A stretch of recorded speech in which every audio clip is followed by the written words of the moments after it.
Bonjour. So for this piece that goes in the seam here, the whelp, you can make it out of leather or you can make it out of bias tape, which is just a piece of folded cotton. But we're going to make it for this pair out of leather. And you're just going to cut a piece along your hide. Let's go right here.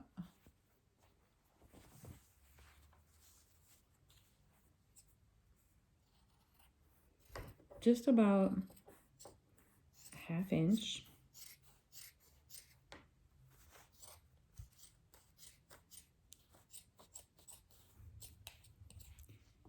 And this strip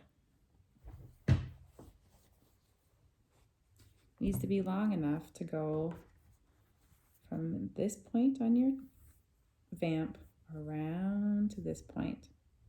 And I would always err on the side of caution, making it a little too long. Also, for this kind of split toe moccasin, you need a piece to go right here in the seam of the moccasin. So it's going to go right in there. So that's another 4 inches. So this is about a 12-inch piece, but again, you got kind